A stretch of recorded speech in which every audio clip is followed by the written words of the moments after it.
Assalamualaikum warahmatullahi wabarakatuh.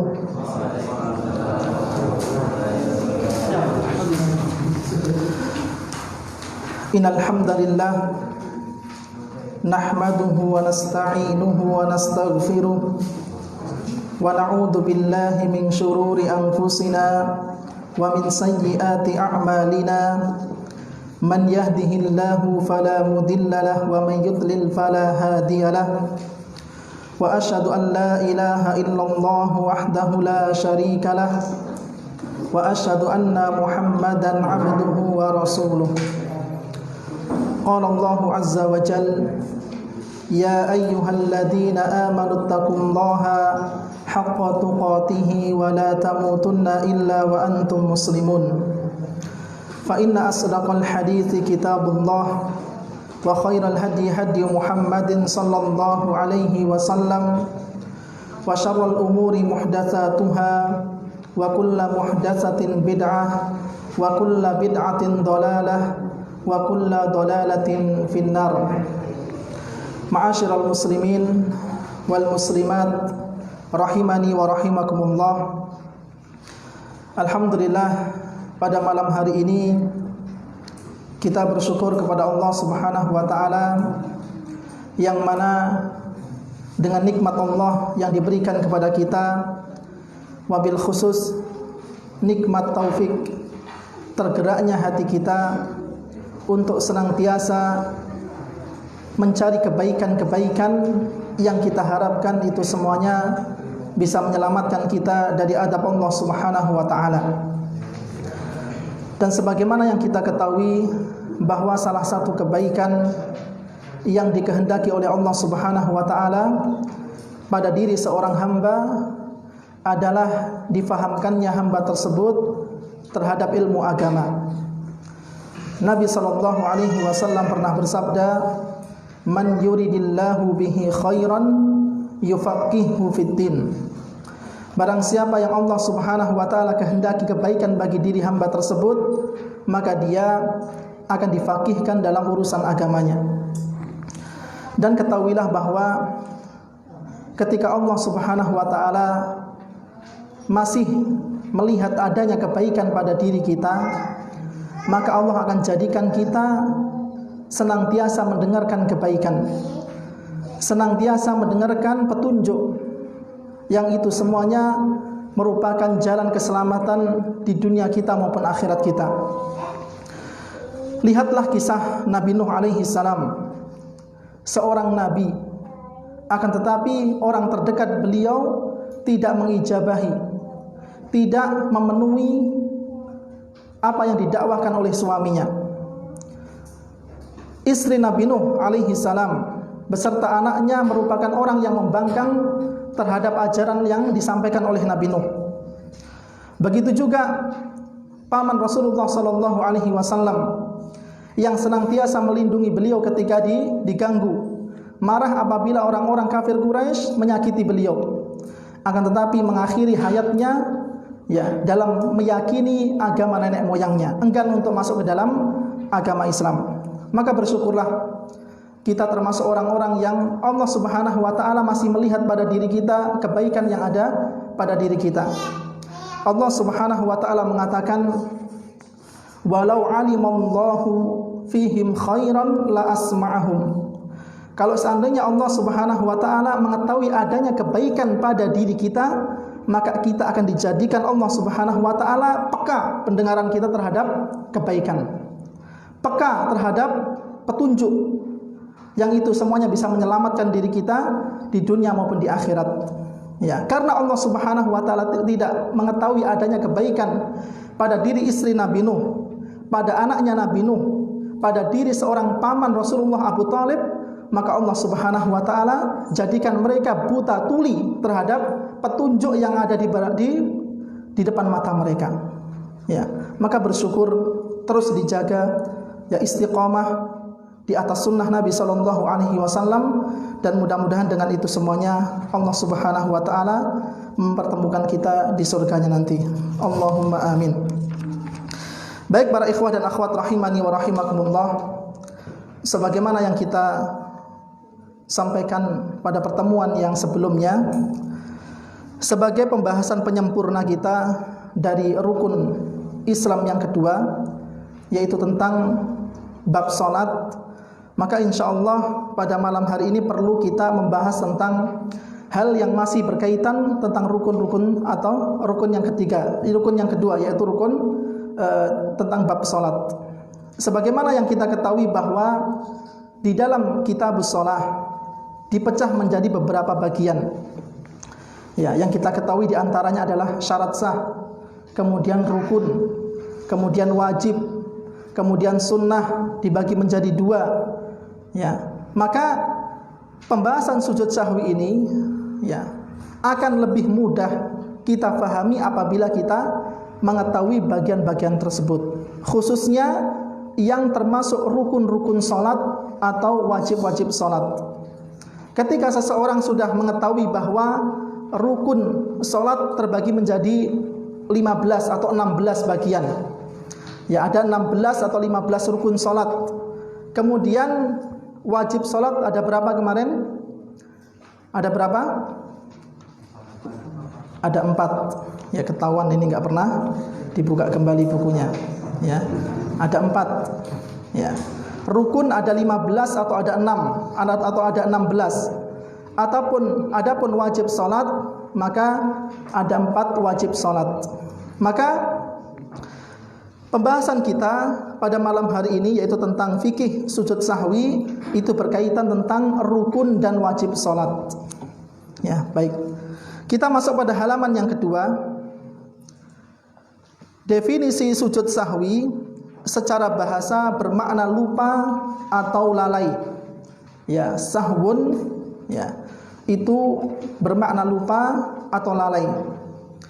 Sujud sahwi secara istilah adalah sujud yang dilakukan di akhir salat atau setelah salat untuk menutupi cacat dalam salat karena meninggalkan sesuatu yang diperintahkan atau mengerjakan sesuatu yang dilarang dengan tidak sengaja. Ya. Jadi kalau kita mau sederhanakan, motif utama seseorang yang mendorong seseorang untuk melakukan sujud sahwi dikarenakan lupa atau lalai. Ya, karena memang sahwi ya berasal dari kata sahwun yang artinya lupa atau lalai, dan ini merupakan motif atau pendorong seseorang untuk melakukan sujud sahwi. Kemudian hukum sujud sahwi adalah wajib karena Nabi SAW memerintahkannya dan juga karena beliau senantiasa melakukannya ketika lupa. Ya. Ini menegaskan kembali bahwa ya sebab utama seseorang melakukan sujud sahwi adalah lupa atau lalai. Ya, kalau seandainya ada orang misalnya dia berjalan mendekati sutroh, ini kira-kira perlu sujud sahwi apa tidak? Ada orang yang berjalan mendekati sutroh, ini kira-kira lupa atau memang disengaja? Disengaja. Maka keluar dari pembahasan kita pada malam hari ini. Kalau seandainya ada seorang ibu-ibu yang ketika sholat terpaksa harus menggendong anaknya, ketika berdiri digendong, ketika duduk diletakkan, maka kira-kira ibu ini wajib untuk sujud sahwi apa tidak? Tidak, ya. Karena sebab utama sujud sahwi adalah karena lupa. Ya. Maka pendapat ini dipilih oleh ulama Hanafiyah, salah satu pendapat dari Malikiyah, ulama Zahiriyah dan Syekhul Islam Ibnu Taimiyah. Ya, jadi hampir-hampir para ulama ya berkaitan tentang hukum sujud sahwi, mereka menyatakan akan wajibnya sujud sahwi. Ini berdasarkan hadis pada halaman yang pertama, yaitu hadis dari Abu Hurairah radhiyallahu anhu. Ia berkata, Rasulullah sallallahu alaihi wasallam pernah bersabda, "Idza nudiya bil adani adbara syaitanu lahu suratun." Apabila adzan dikumandangkan, maka setan berpaling sambil kentut, ya artinya buang angin. Hatta la yasma'al adana, hingga ia tidak dapat mendengarkan adzan tersebut. Fa idza qudiyatil adzan akbala, apabila adzan selesai dikumandangkan, maka ia pun kembali. Ya, artinya kembali mengganggu seseorang yang sedang sholat. Fa idza thuwiba biha adbara. Apabila dikumandangkan iqamah, setan pun berpaling lagi. Fa idza qudiyat tathwibu aqbal. Dan apabila iqamah selesai dikumandangkan, ya, apabila iqamah selesai dikumandangkan, maka setan pun kembali mengganggu manusia. Yakhturu bainal mar'i wa nafsihi. Yang mana ia melintas, ya artinya selalu mengganggu kekhusyuan seseorang ketika sholat, di antara seseorang dan nafsunya. Yaqulu udhkur kada wa kada. Kemudian syaitan itu berbisik, ingatlah yang hal demikian, ingatlah yang demikian. Ya, dan ini sering terjadi ketika seseorang memulai sholatnya. Ya, misalnya ketika dia selesai sholat pada rakaat yang kedua atau mungkin rakaat yang ketiga hampir-hampir selesai, ya ini sering ya gangguan tersebut atau bisikan tersebut menghampiri seseorang. Ya, mungkin tadi sebelum sholat tadi kira-kira ibu itu pesan bakso berapa bungkus ya? Atau kira-kira kuncinya rumah tadi diletakkan di sebelah mana? Ya. Maka kata syaitan, udhkur kada wa kada. Ya, ingatlah yang demikian, ingatlah yang demikian. Kemudian Nabi SAW mengatakan, lima lam yakun yadkur hatta yadhalla ar-rajulu in yadri kam shalla. Ya, hingga laki-laki tersebut senantiasa tidak mengetahui berapa rakaat dia salat. Fa idza lam yadri ahadukum. Apabila salah seorang dari kalian tidak mengetahui kam shalla, berapa rakaat dia salat, falyasjud sajadataini wa huwa jalisun. Hendaknya dia sujud 2 kali dalam keadaan duduk. Ya, berangkat dari hadis ini, maka para ulama banyak yang menyatakan hukum sujud sahwi adalah wajib. Kemudian syariat sujud sahwi ini ditinjau dari 2 sisi. Yang pertama adalah sisi penyebabnya. Yang kedua adalah posisinya. Apakah ia nanti diletakkan di sebelum salam atau setelah salam? Ya. Maka kalau seandainya kita lihat atau kita perhatikan dari sebab-sebab sujud sahwi, di sana ada 3 penyebab utama. Yang pertama adalah pengurangan atau an-naqsu.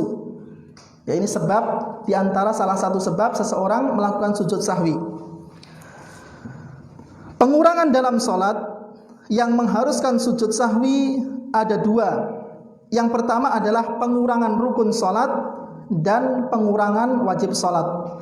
Maka sering kita sampaikan pentingnya seseorang mengetahui ya, apa saja yang termasuk rukun salat dan apa saja yang termasuk wajib salat. Ya, kurang lebih ada 20. Ya, kurang lebih ada 20 yang termasuk rukun dan wajib salat. Adapun yang pengurangan yang berkaitan tentang rukun salat, apabila yang ditinggalkan takbiratul ihram, maka tidak ada salat baginya. Ya. Kalau seandainya ada pengurangan di dalam rukun salat dan yang dikurangi atau yang ditinggalkan adalah takbiratul ihram, maka tidak ada salat baginya. Artinya salatnya tidak sah, wajib mengulang. Ya, misalnya ada orang yang memulai salat maghrib tanpa mengangkat tangan, tanpa mengucapkan Allahu Akbar, langsung sedekap.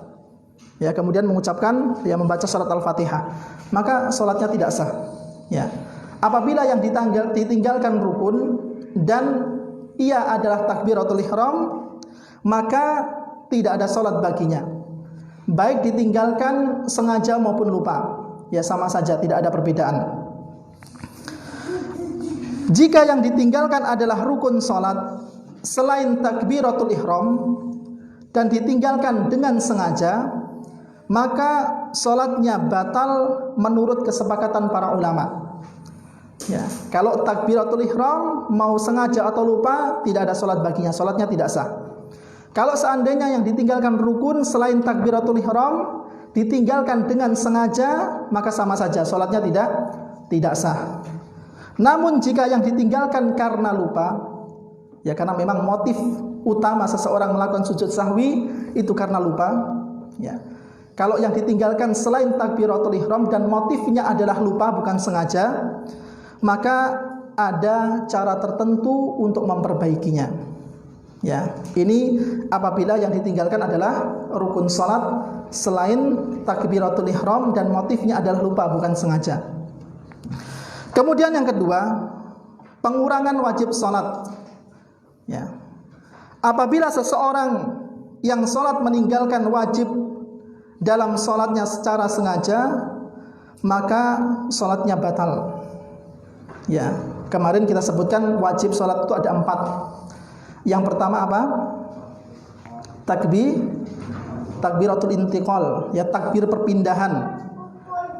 Termasuk di dalamnya sami'allahu liman hamidah. Kemudian yang kedua, tasbih ketika rukuk dan sujud. Ya, kalau rukuk dan sujudnya itu rukun salat, tetapi kalau bacaan tasbihnya dia termasuk wajib salat. Yang ketiga, apa? Doa di antara dua sujud. Kalau duduk di antara dua sujud dia masuknya rukun, duduknya. Kalau bacaannya dia termasuk wajib. Yang terakhir, tasyahud awal. Ya, ini 4 poin yang termasuk wajib salat. Ya, apabila 4 atau salah satu 4 poin ini ditinggalkan dengan sengaja, maka salatnya batal. Ya, sengaja dia tidak mengucapkan takbiratul intiqal, atau misalnya seseorang sengaja tidak tasyahud awal, maka salatnya batal. Ya. Tetapi jika hal itu dilakukan karena lupa, maka tidak terlepas dari 3 kondisi. Ya. Ini tolong difahami dengan baik ya. Ini soalnya agak rumit ya, sujud sahwi ini. Tetapi paling tidak pernah belajar ya. Yang pertama, jika mengingatnya sebelum melanjutkan dari tempatnya pada salat tersebut, maka ia harus melakukannya dan tidak ada sesuatu atasnya, tidak perlu melakukan sujud sahwi. Ini kondisi yang pertama. Ya, tidak usah bingung dulu. Nanti insya Allah kita akan jelaskan. Jika ia mengingatnya setelah melanjutkan dari tempatnya di dalam salat, tetapi belum mencapai rukun yang mengikutinya, maka ia harus kembali pada apa yang ditinggalkan dan melakukannya, lalu ia menyempurnakan salatnya hingga salam, lalu sujud sahwi dan salam. Ini kondisi yang kedua. Adapun kondisi yang ketiga, jika ia mengingatnya setelah mencapai rukun salat yang mengikutinya, maka wajib salat tersebut batal dan ia tidak boleh kembali untuk melaksanakannya. Akan tetapi setelah ia menyelesaikan salat, ia sujud sahwi terlebih dahulu sebelum salam. Ya, untuk memudahkan 3 poin ini atau 3 kondisi ini, maka di situ ada penjelasan yang insya Allah kita akan jelaskan satu persatu. Yang pertama, ketika seseorang bangkit dari sujud, ya, ketika seseorang bangkit dari sujud kedua pada rakaat kedua untuk melakukan rakaat ketiga. Ya, misalnya ada seseorang yang lagi sujud pada rakaat kedua. Ya. Kemudian dia ingin melanjutkan pada rakaat yang ketiga, tetapi ia lupa melakukan tasyahud awal. Dan ia mengingatnya sebelum benar-benar berdiri untuk melaksanakan rakaat ketiga, maka ia harus kembali pada posisi duduk untuk melaksanakan tasyahud awal dan menyempurnakan salatnya. Maka dalam hal ini ya tidak ada sesuatu kewajiban atasnya untuk melakukan sujud sahwi. Ya, misalnya ada seseorang yang mau bangkit dari rakaat kedua untuk menuju rakaat ketiga, yang seharusnya dia tasyahud awal terlebih dahulu, tapi dia lupa. Tetapi posisinya itu belum benar-benar sempurna berdiri. Ya, artinya baru saja seperti ini. Habis itu dia ingat bahwa dia belum tasyahud awal, maka dia kembali pada posisi tasyahud awal dan tidak ada kewajiban apapun baginya. Ya, berdirinya baru begini saja. Ya, maka dia langsung balik ke posisi tasyahud awal dan tidak ada kewajiban apapun baginya. Kemudian yang kedua, Namun demikian, apabila ia mengingatnya setelah berdiri namun sebelum tegak, maka ia harus kembali ke posisi duduk dan melakukan tasyahud. Kemudian menyelesaikan sholatnya hingga salam, lalu sujud sahwi dan salam lagi. Ya. Jadi ketika dia bangun dari rakaat yang kedua untuk melanjutkan pada rakaat yang ketiga, tetapi dia belum benar-benar berdiri, ya, katakanlah setengahnya, ya. Kalau tadi baru saja mengangkat sedikit mungkin pantatnya, ya, mohon maaf, maka dia langsung balik ke posisi tasyahud awal dan tidak ada kewajiban apapun. Yang kedua ini posisinya ketika sudah setengahnya, ya, belum benar-benar berdiri, tapi belum benar-benar berdiri, ya, baru setengahnya. Maka kata penulis, maka ia harus kembali ke posisi duduk dan melakukan tasyahud, kemudian menyelesaikan sholat hingga salam, lalu sujud sahwi dan salam lagi, ya. Tetapi ini sudah ada tambahan gerakan, ya, nanti insya Allah kita akan sebutkan. Tetapi kondisi yang kedua ini masih mengharuskan seseorang kembali kepada posisi tasyahud awal, ya. Adapun posisi yang ketiga, jika ia mengingatnya setelah berdiri tegak, ya, ini sudah benar-benar berdiri, ya. Kemudian hendaknya ia tidak duduk lagi, ya. Kalau sudah berdiri, ya sudah, ya, berarti tasyahud awalnya dia terluputkan. Kalau posisi yang pertama dan kedua ini masih mendapatkan, dia harus balik ke posisi tasyahud awal. Yang ketiga sudah benar-benar berdiri, maka dia tidak boleh duduk. Dia tidak boleh kembali duduk, ya.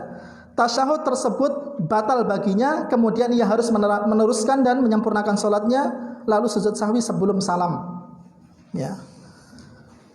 Karena ini sudah masuk pada posisi yang sudah tegak, ya. Kita sepakat bahwa ketika memang itu terjadi karena lupa dan yang ditinggalkan adalah wajib sholat, maka cara menutupnya nanti atau cara menambalnya nanti adalah sujud sahwi sebelum atau setelah? Sebelum salam, ya, sebelum salam. Karena apa? Karena ada yang hilang. Kalau seandainya ada yang hilang, maka itu perlu ditambal. Apa yang hilang kira-kira? Yang hilang adalah yakinnya yang hilang, ya. Karena dia ragu-ragu tadi. Ternyata setelah berdiri tegak dia baru yakin. Kalau sudah posisinya berdiri tegak, maka dia tidak boleh duduk kembali, ya, dilanjutkan, ya. Tetapi nanti sebelum salam dia melakukan sujud sahwi untuk menambal hal tersebut. Kemudian ini berdasarkan riwayat dari Mughirah bin Syu'bah, ia berkata, Rasulullah sallallahu alaihi wasallam bersabda, "Idza qama ahadukum minar rak'ataini." Jika salah seorang dari kalian berdiri dari rakaat kedua, ya, falam yastatim, dan belum tegak berdirinya, falyajlis, maka kata Rasulullah hendaknya dia duduk, ya, artinya balik ke posisi tasyahud awal dan dia melakukan tasyahud awal. Fa idza istatamma qa'iman, dan apabila ia sudah dalam keadaan berdiri tegak, ya, telah berdiri, fala yajlis wa yasjud sajdatai as-sahwi, maka kalau sudah berdiri tegak dia tidak boleh kembali duduk dan nanti mengerjakan 2 sujud sahwi, ya. Ini rinciannya seperti itu kalau seandainya ini berkaitan tentang pengurangan di dalam salat yang berkaitan tentang wajib-wajib salat. Kemudian yang kedua, ya, penyebab yang kedua adalah az-ziyadah, penambahan. Kalau yang pertama adalah pengurangan, yang pertama pengurangan, yang kedua adalah penambahan. Apabila seseorang menambahkan sesuatu dalam sholat, ya, seperti berdiri, duduk, ruku atau sujud dengan sengaja, ya, tanpa ada sebab, ya, maka sholatnya batal. Ya, ini sepakat. Ya, ada penambahan gerakan, ada penambahan rukun, ya, tanpa ada sebab, ya, bukan karena lupa dan lain sebagainya, maka sholatnya batal. Jika itu dilakukan karena lupa dan dia tidak ingat hingga selesai sholat, maka tidak ada kewajiban lain atasnya kecuali sujud sahwi dan sholatnya sah. Ya, kalau seandainya memang ini motifnya lupa. Kalau yang pertama tadi batal karena apa? Karena sengaja, ya, tanpa sebab dia melakukan hal tersebut. Jika dia ingatnya adalah tambahan itu ketika sedang sholat, maka dia wajib kembali dan melakukan sujud sahwi dan sholatnya sah. Ya, ini sebagaimana hadis yang kita sebutkan pada pembahasan kitab ini. Ya, insya Allah nanti kita akan perjelas pada poin catatan. Ya, ini motif yang kedua adalah az-ziyadah, penambahan. Kemudian yang ketiga adalah keraguan-raguan. Ya, atau disebut juga dengan asyak. Yang pertama an-naqsu, pengurangan, kemudian yang kedua penambahan, yang ketiga adalah keraguan-raguan. Syak adalah kebimbangan di antara dua keadaan yang muncul. Keraguan tidak diperhitungkan dalam perkara ibadah dalam tiga hal. Yang pertama adalah keraguan yang kecil. Ya, jika hal tersebut hanya merupakan khayalan seseorang atau seperti was-was, maka ini termasuk keraguan yang kecil dan ini tidak diperhitungkan. Ya, seseorang berusaha untuk membangun ibadahnya dengan keyakinan. Kemudian yang kedua, jika hal tersebut muncul secara terus-menerus pada seseorang bahwa ia tidak melakukan suatu ibadah kecuali ia meragukan, dan ini terjadinya di tengah-tengah ibadah. Ya, maka ketika seseorang itu muncul terus, ya, keraguan-keraguan dalam sholat, maka dia harus membangun, ya, ibadahnya di atas keyakinan. Kemudian yang ketiga, jika hal tersebut muncul setelah menyempurnakan ibadah, maka yang demikian tidak diperhitungkan selama ia tidak yakin atasnya. Dalam hal ini harus beramal terhadap apa yang ia yakini. Ya, artinya tadi sholat saya 2 rakaat atau 3 rakaat, misalnya sholat maghrib. Ya, kebetulan dia safar mengharuskan, atau kebetulan dia sakit di rumah, ya, misalnya dia sholat maghrib, ya, karena sakit, karena sudah tidak tertahan dengan, ya, rasa sakit yang dia alami, maka dia timbullah keraguan-raguan. Maka ketika dia yakin, oh saya sudah yakin bahwa sholat maghrib yang saya lakukan tadi 3 rakaat, maka yang keraguan-raguannya dihilangkan. Ya, sebagaimana kaidah al-yaqinu la yazulu bisyakki. Ya, keyakinan itu tidak bisa digeser dengan keraguan-raguan. Ya, ini merupakan 3 penyebab utama seseorang melaksanakan sujud sahwi. Kemudian dilihat dari posisinya, ya, maka sujud sahwi itu ada yang dilakukan sebelum salam, ada yang dilakukan setelah salam. Ya, jadi sujud sahwi itu tidak semuanya dilakukan sebelum salam, tidak. Ya, tetapi perlu kita ketahui apa saja penyebab-penyebab sujud sahwi itu dilakukan sebelum salam dan apa saja penyebab-penyebab sujud sahwi dilakukan setelah salam. Yang pertama adalah sujud sahwi dilakukan sebelum salam. Yang pertama, seseorang belum melakukan salah satu dari wajib-wajib sholat karena lupa. Ya, ada 4 poin tadi, ya, maka salah satu dari 4 poin ini, ya, seseorang belum melakukannya. Ya, dan motifnya adalah lupa, maka ia melakukan sujud sahwi sebelum salam.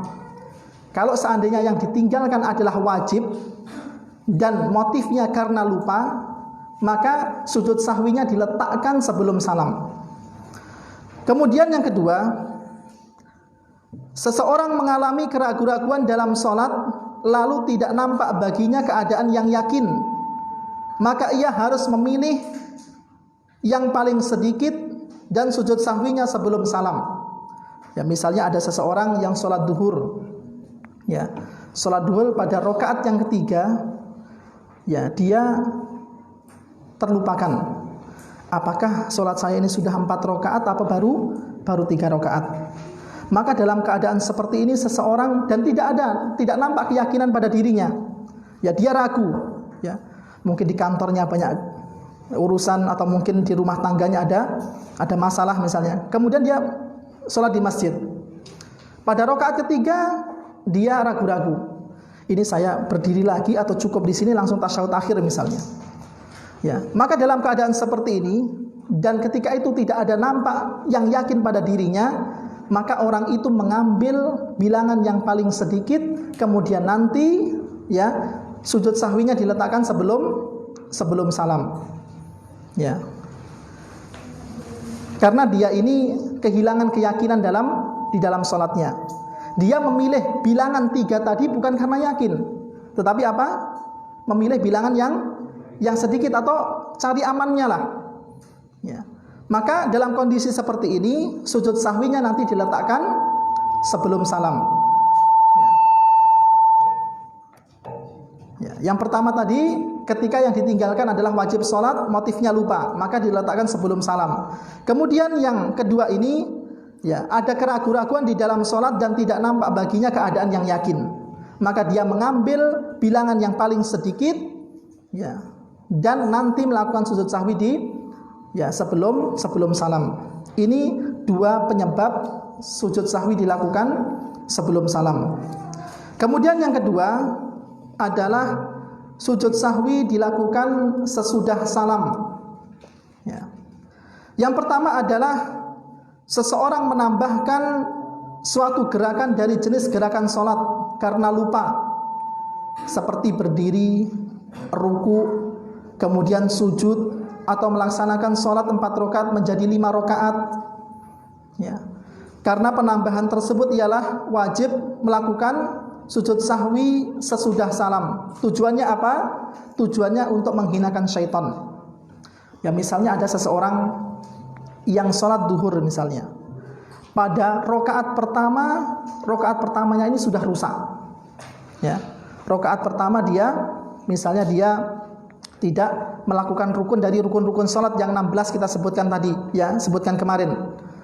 Kemudian setelah itu, ya, ketika dia tahu bahwa di rakaat pertama dia tidak mengerjakan rukun dari rukun-rukun sholat, ya, maka kita katakan, ya, pada pembahasan yang pertama, apabila ini disebabkan karena lupa, maka ada cara tertentu untuk memperbaikinya.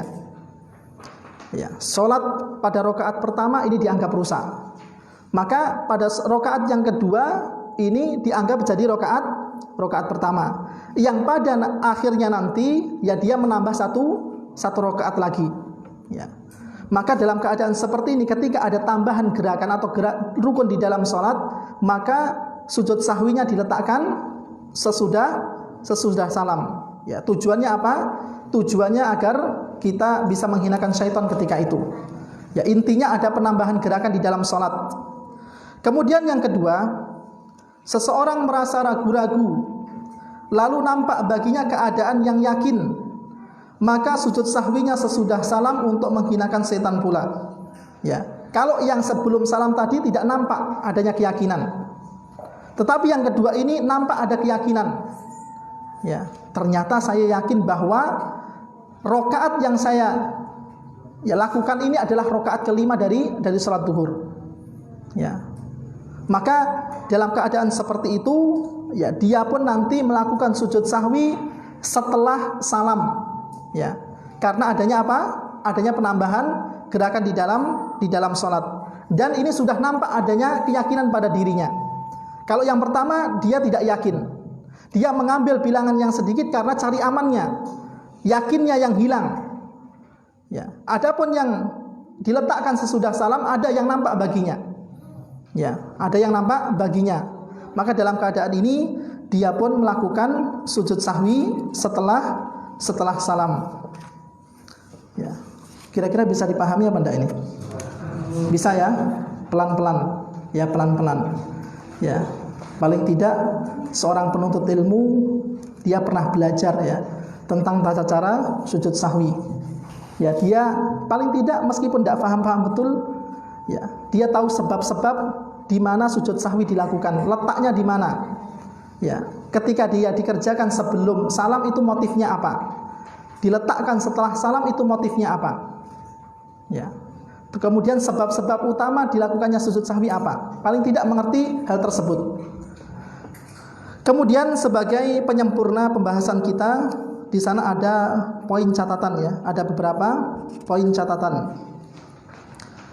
Yang pertama adalah apabila seseorang belum melakukan salah satu rukun sholat karena lupa, ya, kemudian teringat sebelum ia sampai pada rakaat tersebut di rakaat berikutnya, maka ia wajib kembali melaksanakannya berikut rukun sesudahnya.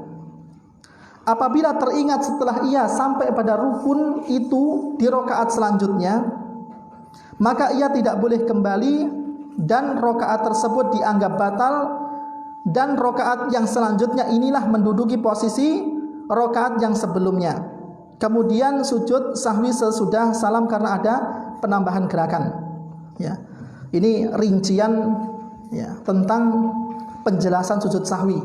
Ya, ini banyak kita ambil dari kitab yang dikarang oleh Syekh Muhammad bin Shalih Al-Utsaimin.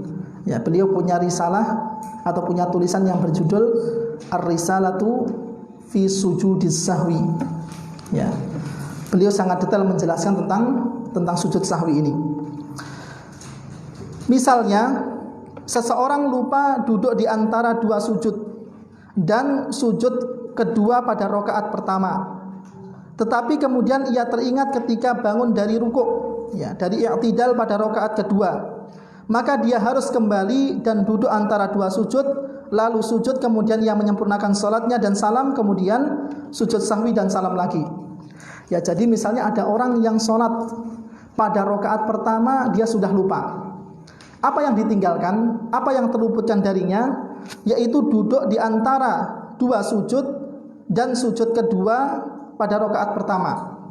Ya, jadi ketika dia sujud pertama itu dia langsung naik. Ya.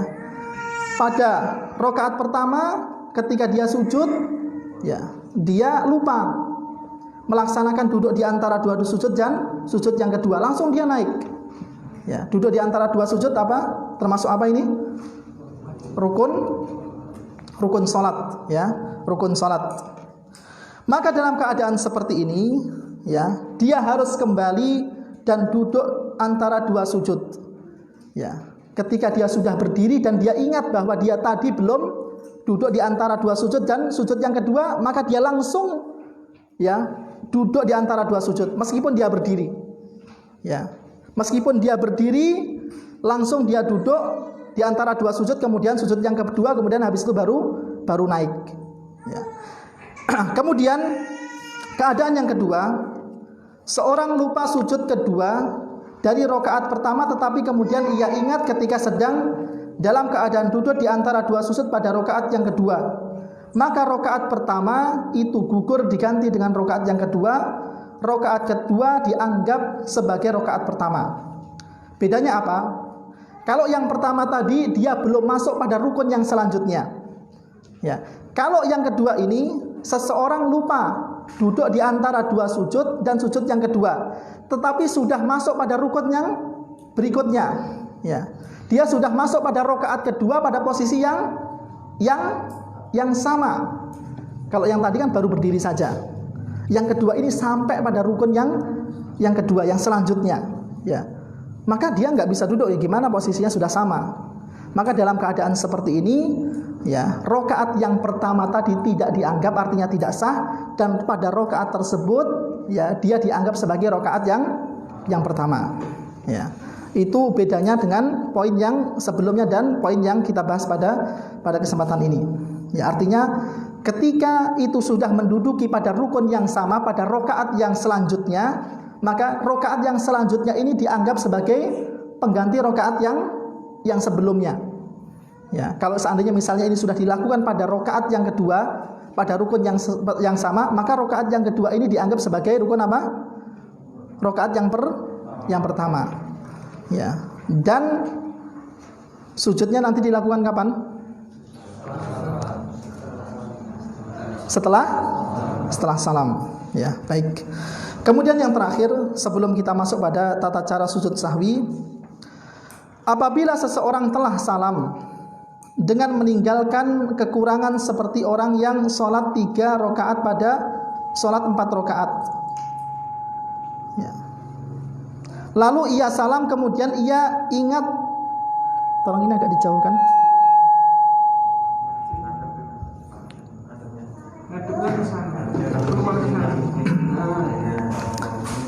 Baik, kita ulangi. Apabila seseorang telah salam dengan meninggalkan kekurangan seperti orang yang sholat 3 rakaat pada sholat 4 rakaat, misalnya katakanlah duhur, ya. Kemudian ia mengingatnya, ia harus berdiri tanpa membaca takbiratul ihram. Ya, ketika dia sholat, ya salat duhur, ternyata setelah salam diingatkan oleh makmumnya, ya Pak Imam, tadi salatnya itu baru 3 rakaat. Loh iya toh? Iya. Ya. Imamnya juga ketika itu mungkin ya sebagian ada yang ragu untuk mengingatkannya. Tetapi setelah selesai dari 3 rakaat yang seharusnya 4 rakaat, ya mayoritas atau sebagian besar makmumnya menyatakan bahwa sholatnya itu kurang. Maka dalam keadaan seperti itu, dia tanpa takbiratul ihram, kemudian dia mendirikan sholat tersebut. Ya bagaimana Ustaz kalau seandainya tidak ada takbiratul ihram? Ya dia langsung ya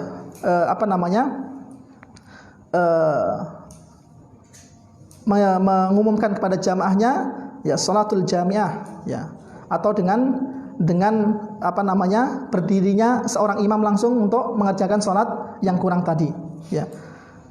Mohon maaf ya, untuk lafaz sholatul jamiah maka ini tidak disyariatkan, ya. Meskipun ini juga terjadi ada perselisihan di kalangan para ulama, tetapi kami lebih cenderung bahwa ketika seseorang mengalami pengurangan di dalam sholat maka dia langsung berdiri, ya. Baik. Kemudian di antara syaratnya, ya ini dalam konteks menyambung sholat, ya. Maka syarat yang pertama, jedahnya tidak terlalu lama, ya. Sholatnya tidak, jedahnya ketika ingin menambah 1 rakaat tadi, jedahnya tidak terlalu lama. Kemudian yang kedua, tidak melakukan pembatal-pembatal sholat selama terputusnya sholat tersebut. Ya, berbeda misalnya ketika imamnya sudah pulang ke rumah, habis itu sudah makan, minum, ya, buang hajat, ya, melepas pakaian, ini kan membuka aurat. Maka ini sudah melakukan pembatal-pembatal sholat, maka sholatnya pun harus diulang dari awal. Ya, tidak boleh menambah 1 rakaat saja. Kemudian yang terakhir yaitu saat menyambung tidak perlu takbiratul ihram, ya, sebagaimana kita sampaikan tadi, ya langsung berdiri saja. Ya, langsung berdiri saja. Ya. Maka apabila terpenuhi 3 syarat ini, maka seseorang diperbolehkan untuk menyambung sholatnya, ya, sholatnya yang kurang tadi. Ya, adapun misalnya berbincang-bincang dengan imam, dengan makmum memastikan apakah ini benar-benar kurang, maka ini pun tidak termasuk, ya, tidak termasuk udzur atau tidak termasuk penghalang untuk menyambung sholatnya tadi. Ya, hanya sebatas konfirmasi lah, ya, konfirmasi dengan makmumnya, apakah ini memang benar-benar kurang. Ya, ternyata lebih dari setengah makmumnya menyatakan ini kurang. Maka hal-hal yang seperti ini masih diperbolehkan untuk menyambung sholat.